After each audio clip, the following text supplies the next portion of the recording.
My channel once again. तो जैसा कि आप सब जानते हैं, मैं पिछले 15-20 दिनों से हूँ देहरादून में और 1 से 2 दिन में हम रिटर्न चले जाएंगे दिल्ली। तो आज हम निकले हैं देहरादून की घुमाई पर। तो सबसे पहले हम जा रहे हैं ब्रेकफास्ट करने, तो वहीं पर आपसे मिलते हैं। तो एक छोटे से डिस्कशन के बाद फाइनली डिसाइड हो गया कि हम ब्रेकफास्ट करेंगे चेतनपुरी शॉप पे। और ये शॉप है जो देहरादून का एक फेमस मार्केट है, पलटन मार्केट, उससे थोड़ा आगे है धामावाला बाज़ार, उसी बाज़ार में। उसके अलावा जहाँ पर ये शॉप है वहीं पर है एक हनुमान जी का मंदिर, इसलिए उस चौक को हनुमान चौक भी बोला जाता है। उसके अलावा जो देहरादून का रेलवे स्टेशन है उससे ये 10 मिनट के वॉकिंग डिस्टेंस पर है। अभी हाल ही के कुछ सालों में ये दुकान सेलिब्रिटीज़ के बीच में अच्छी खासी फेमस हो गई है। विवेक ओबेरॉय जैसे बड़े स्टार भी यहाँ पर आते रहते हैं। उसके अलावा कुछ फेमस फूड ब्लॉगर्स ने भी यहाँ विजिट किया है। इवन कई फूड मैगजीन्स में इस शॉप के ऊपर कई बार आर्टिकल्स भी लिखे जा चुके हैं। तो ये है वो हनुमान मंदिर जिसके बारे में मैं आपसे कर रही थी बात। तो सबसे पहले मैं करूँगी मंदिर के अंदर दर्शन, उसके बाद लेकर चलूँगी आपको चेतनपुरी शॉप पे।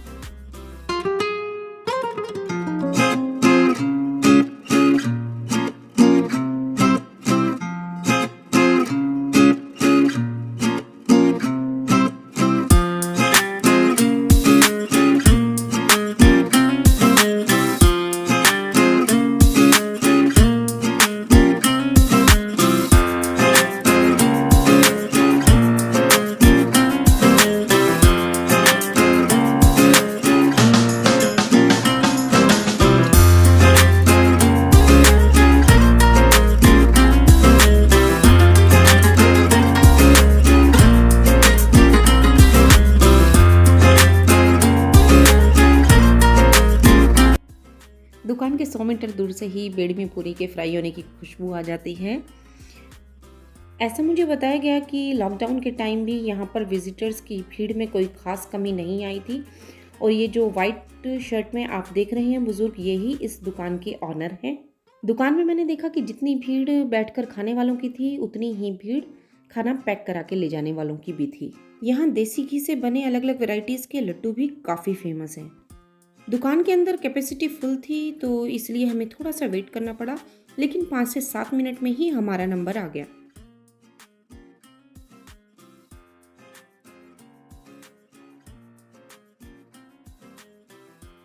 एक प्लेट हमें पड़ी 80 रुपये की, जिसमें हमें मिली 4 डिसेंट साइज की बेड़मी पूरी और 4 तरीके की सब्जियां। रायते और खीर के लिए हमने अलग से पे किया। एक प्लेट में सब्जी आप कितनी बार भी डलवा सकते हो, लेकिन जो पूरी है वो 4 ही मिलेंगी। तो जो सबसे पहली सब्जी थी वो थी ये छोले। दूसरी सब्जी थी आलू की रस्से वाली सब्जी। और एक बात तो है, किसी भी सब्जी में आपको तेल या घी तैरता हुआ नहीं मिलेगा। और तीसरी सब्जी थी ये मीठी सब्जी कद्दू की, जिसे हम सीताफल भी कहते हैं। साथ में इन्होंने दी हुई थी इस तरीके से तड़का लगाई हुई सूखी लाल मिर्च और रायता, और साथ में थी हरी मिर्चें। उसके अलावा जो चौथी सब्जी थी वो होती है सीजनल, और थी ये आलू गोभी की। साथ में दिया हुआ था इन्होंने मूली का लच्छा। एक बात तो है, चारों सब्जियों का स्वाद ऐसा था जो हमारी दिल्ली के खाने को टक्कर दे सके। इसके अलावा अगर आप खीर ऑर्डर कर रहे हैं तो एक्सपेक्टेशन खीर की ही रखें। अगर आप सोच रहे हैं कि वो रबड़ी स्टाइल खीर होगी तो आपको डिसअपॉइंटमेंट होगी।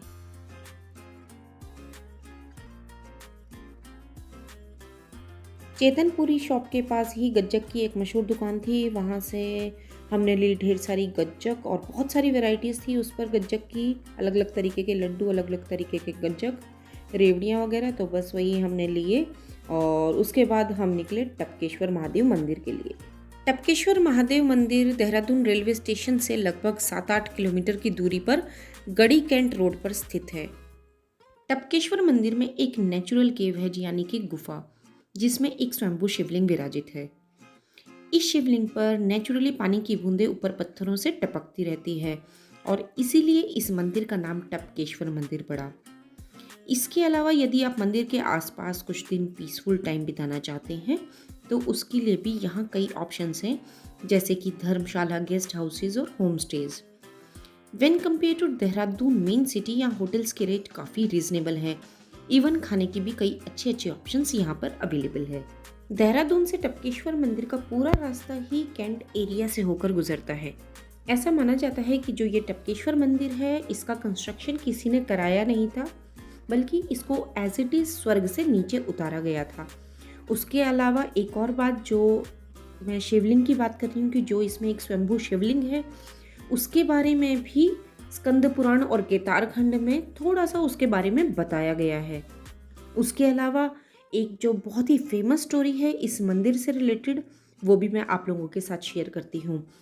तो ऐसा माना गया है कि गुरु द्रोणाचार्य थे जो महाभारत काल के, उन्होंने इस गुफा में आकर भगवान शिव जी को खुश करने के लिए तपस्या की थी। और यहाँ पर फिर भगवान शिव जी उनकी जो तपस्या थी उससे खुश हुए और आकर उन्हें दर्शन दिए, और यहीं पर ही उन्हें धनुर्विद्या का ज्ञान प्राप्त हुआ था। और उसके बाद जो गुरु द्रोणाचार्य के जो बेटे थे अश्वत्थामा, उन्होंने भी यहाँ पर एक पांव पर खड़े होकर 6 महीने तपस्या की थी दूध के लिए। अब इसकी एक्चुअल स्टोरी क्या है वो मुझे नहीं पता, पर मंदिर के अंदर जो अश्वत्थामा जी है उनकी मूर्ति लगी हुई है, और वो इसी प्रकार तपस्या करने वाली स्थिति में एक पैर पर खड़े होकर मंदिर उनका बनाया गया है। अच्छा, अश्वत्थामा जी की ये जो तपस्या थी 6 महीने की, ये एग्जैक्टली पूर्णिमा के दिन कंप्लीट हुई। और जब वो तपस्या कंप्लीट हुई तो जो गुफा है इसके अंदर जो शिवलिंग था उसके ऊपर दूध की धारा बहने लगी, और इसी दूध को ग्रहण किया अश्वत्थामा जी ने और अपनी भूख और प्यास मिटाई। उसके बाद उनकी तपस्या से खुश होकर जो भगवान शिव जी हैं उन्होंने अश्वत्थामा को अमर होने का वरदान दिया था। और उसके बाद जो कलयुग में दूध का गलत इस्तेमाल हो रहा है, उसी से भगवान शिव जी नाराज़ हो गए और वो जो दूध की धारा थी उसको पानी में बदल दिया, और बस वही अब पानी की ड्रॉप्स हैं जो उस शिवलिंग के ऊपर टपकती हैं। तो जी लो, हम पहुंच गए हैं मंदिर की पार्किंग में, और गाड़ियां ऑलरेडी काफ़ी कम लग रही हैं। और इसके बाद यहीं से हम अंदर मंदिर में दर्शन के लिए चलेंगे। यहाँ से अंदर से शॉर्टकट है। ये मंदिर चारों तरफ से पहाड़ियों से घिरा हुआ है और बहुत ज़्यादा हरियाली है यहाँ पर। उसके अलावा मंदिर के बिल्कुल बीचों बीच से एक सीजनल नदी भी बहती है। तो चलिए आगे बढ़ते हैं।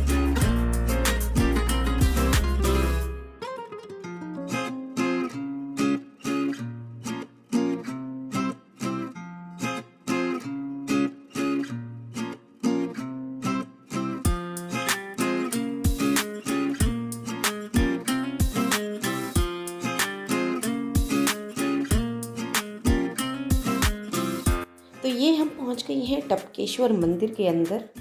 और पहले समय में तो बस एक प्राकृतिक गुफा होती थी जिसके अंदर शिवलिंग था। अब तो यहाँ पर ढेरों छोटे बड़े मंदिरों का निर्माण हो चुका है और लगभग सभी देवी देवताओं की मूर्तियाँ यहाँ पर लगी हुई हैं। तो जैसे ही हम अंदर एंटर करते हैं तो सबसे पहले हमें दिखाई देती हैं ये सीढ़ियाँ, और क्योंकि हम तो पार्किंग वाले रास्ते से आए हैं, ये वो सीढ़ियाँ हैं जो सीधा मेन रोड से, मेन सड़क से नीचे मंदिर में आती है। और उसके बाद इस तरीके से कुछ साधु संत महात्मा उस सीढ़ियों पर बैठे रहते हैं।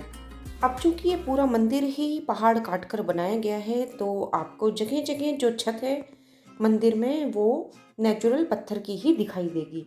तो इस तरीके से आप देख सकते हैं ये सीढ़ियाँ उतर कर जा रही हैं नीचे मेन गेट की तरफ। मुख्य द्वार जो है यहाँ का द्रोण द्वार। जी हाँ, मंदिर में एंटर करने के लिए आपको 2 द्वार क्रॉस करने पड़ते हैं।